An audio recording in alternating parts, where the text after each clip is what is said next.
प्यार से कहना धन जी। महाराष्ट्र में जहाँ कल एक पहुंचकर बम्बई में और आज आपके बीच यहाँ उल्लासनगर से होते हुए बदलापुर, तो ये स्थान का नाम बदलापुर जैसे ही सुना तो मन में भाव आया कि एक सांसारिक दृष्टि से तो बदला शब्द जब भी सुनते हैं तो मन में वो बात आती है कि ये रिवेंज है, ये किसी ने मेरे साथ कुछ बुरा किया है, मैं और ज़्यादा उसके साथ कुछ बुरा करूं, ऐसे बदले के भाव। पर वहीं एक भक्तों की दृष्टि से अगर देखा जाए तो ये बदला क्या होता है। भक्तों ने तो हमेशा समझाया कि स्वयं का बदलाव, एक संसार को तो हम एक साथ नहीं, उस तरह एक सेकंड में नहीं चेंज कर सकते, पर शुरुआत तो अपने से कर सकते हैं। ये जो भाव है मन में हर किसी के, चाहे वो एक थोड़ा अहंकार रूप का भाव होगा तो भी वो बदला जा सकता है, और अहंकार से धीरे धीरे वो नम्रता की यात्रा की जा सकती है। तो बात वही कि भक्तों के संदेश में ये स्वयं को बदलने की जो बात होती है वो क्यों होती है, भक्तों का जीवन संसार के अन्य व्यक्तियों से अलग क्यों होता है, कैसे होता है। तो बात वही कि भक्तों के जीवन में भी वही है, दृष्टि के लिए आँख है, खाने के लिए हाथ हैं, एक सूंघने के लिए नाक है। एक दिन में उतार चढ़ाव उसी प्रकार आएंगे, और उसी तरह जो भक्त श्रेणी के नहीं हैं उनके भी जीवन में ये सब ही है। तो भक्तों ने जो एक बदलाव अपने अंदर लाया वो यही कि इस दुनिया में तो रहते हैं पर दुनिया से अलग होके रहते हैं। तो ये अलग अब कैसे रहना हुआ, ये ब्रह्म ज्ञान द्वारा जब इस परमात्मा को पा लिया, देख लिया, इसके प्यार में एक पूर्णता से खचित हो गए, तो कैसे एक अपने आप को हर पल इस परमात्मा के एहसास में रहने वाला वो भाव भक्तों के जीवन में आ गया। और जैसे एक दुनिया के तो तरह तरह के रंग हैं, भक्तों के जीवन में सिर्फ वो प्यार का रंग चढ़ता है जो इस परमात्मा से हो जाता है इसको देखने के बाद। तो ऐसे भाव से युक्त भक्त अपने जीवन के जब हर पल को जीते हैं तो वो भाव ही बदल जाते हैं, एक नज़रिया बदल जाता है।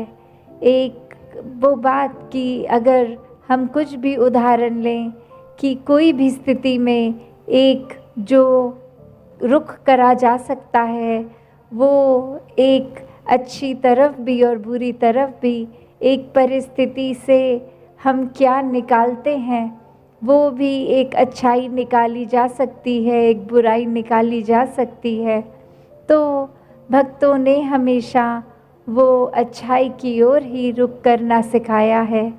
कि परिस्थिति अगर इस परमात्मा ने दी है तो अच्छी ही होगी। एक अगर उस परिस्थिति को अच्छा नहीं समझ रहे हम तो वो हमारी कमी है, इस परमात्मा ने तो पूर्ण किया है इस परिस्थिति को भी। जब इस परमात्मा ने हमको जो कुछ दिया वो परमात्मा का जो दान है, तो ये परमात्मा जहाँ पूरा है तो परमात्मा की दी हुई हर परिस्थिति भी पूर्ण है। फ़र्क सिर्फ हमारे नज़रिए का होता है कि उसको हम किस तरह देख रहे हैं, उस परिस्थिति में से हम निचोड़ क्या निकाल रहे हैं, उससे सिखलाई क्या निकाल रहे हैं। क्या हम सिर्फ हमारे अनुसार कुछ नहीं हुआ तो उसके वजह से इस परमात्मा को ही कोस रहे हैं, या ये भी मान रहे हैं कि ये ही हमारे लिए बेस्ट है और कैसे इसमें वरदान छुपा हुआ है। तो एक ये नज़रिया भक्तों ने हमेशा से जो जिया कि आध्यात्मिक पहलू अपना हर किसी ने जहाँ एक बहुत ही उस नज़रिए का बनाना है कि जीवन में ये शरीर मिला है, ये मटीरियलिस्टिक वस्तुएं मिली हैं, घर बार रिश्तेदारी बहुत कुछ मिला है, तो क्या इसी में पूरा समय रहकर इस परमात्मा के लिए समय नहीं निकालना, या फिर एक चुनाव अपना है कि इस परमात्मा के प्यार के रंग में ऐसे रंगे जाएं कि कोई दुनियावी रंग फिर छू नहीं सकता। ये पक्के का रंग, ये एक हर समय रहने वाला रंग, और इस रंग को जिसने भी अपने ऊपर लगाया वो हमेशा के लिए आनंदित हो गए। एक जीवन हर समय के लिए झूम झूम के जिया गया। और वो फिर बात कि भक्तों के जीवन में भी विपरीत परिस्थितियां आईं तो भी उन्होंने कभी इस परमात्मा से विश्वास नहीं तोड़ा। तो बात वही कि परमात्मा के प्यार में जो रंग जाते हैं वो खुद ब खुद बदल जाते हैं। एक सामाजिक रूप से चाहे रहन सहन वैसा ही रहेगा जैसे ये परमात्मा के प्यार से पहले का था, वो एक शक्ल आकार सब सेम रहेगा, सिर्फ़ और सिर्फ जो बदला जाएगा वो मन के भाव बदलते हैं। तो ऐसा ही बदलाव हर किसी के जीवन में मुबारक बदलाव होता है कि ये एक संसार में जितने भी अलग अलग प्रकार के चाहे इंसानों के साथ मुलाकात होनी, और वो एक अलग अलग कल्चर बैकग्राउंड, दिखने में अलग, खान पान अलग, सब तरह से वो एक डाइवर्सिटी रूप, और कैसे वो होने के बावजूद भी सब परमात्मा के साथ जो एकत्व के बंधन में हैं, तो हर एक को एक दूसरे में परमात्मा ही नज़र आता है। और कैसे फिर एक ये एकत्व ही दिल पे हर समय का, और उससे फिर कोई किसी में फ़र्क नहीं दिखता, कोई ऊंच नीच जाति पाति प्रांति कुछ भी फ़र्क नहीं, सब अपने हैं, सब ही पूजनीय हैं।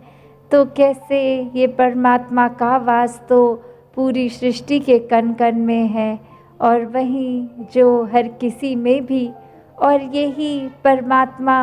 को देखना ब्रह्म ज्ञान है कि इस परमात्मा को जब हर समय के लिए ये दिखाई देगा कि हर जगह ही मौजूद है, तो फिर एक जहाँ अपनी भी चेतनता जाग उठेगी, एक जो सच्ची दात है जो भक्तों ने युगों युगों से समझाई है कि दुनियावी एक दौलत तो आज है कल नहीं, इसने बदल जाना है, एक माया का रूप बदल जाना है, घर परिवार सोसाइटी सब बदल जाएगा, पर सिर्फ़ और सिर्फ एक चीज़ जो अपनी जगह में कायम दायम शुरू से थी, अभी भी है, और ये संसार ख़त्म होने पे भी रह जाएगी, तो वो बस ये परमात्मा, ये निराकार है। तो इस निराकार को पहचान के जीवन में जहाँ फिर वो समझ भी आ जाती है कि जो कुछ इस निराकार ने दिया है उसका सदुपयोग ही करना है, किसी के नुकसान का कारण अपने आप को या किसी वस्तु को नहीं बनाना, मन में भाव हर किसी के लिए एक शुद्ध विचार रखते हुए हर किसी के लिए फिर वो मन से एक दुआ अरदास कि ये जहाँ किसी के दिन घर में जीवन में एक स्वास्थ्य रूप किसी भी तरह का एक नुकसान हो रहा है, तो वो भी एक भक्तों का दिल तो इस तरह पिघलता है, किसी को देखकर ठीक नहीं है तो उनसे ज़्यादा उनका दर्द भक्त समझते हैं। तो कैसे ऐसे वाले जीवन को मुबारकबाद जीवन कहा जाता है। ये एक परोपकारी जीवन होता है, अपने लिए सेल्फ सेंटर्ड होके, सेल्फिश होके, ये अपने ऊपर केंद्रित नहीं, पूरे संसार की भलाई के लिए भक्त अपना जीवन लगा देते हैं पूरी ह्यूमैनिटी, पूरी मानवता के लिए ये संसार में आकर, तो कैसे जहाँ एक मन में भी भाव होते हैं कि ये एक समान अगर नहीं भी कोई दिख रहा पर सब ही एक हैं, तो भाव वही कि भक्तों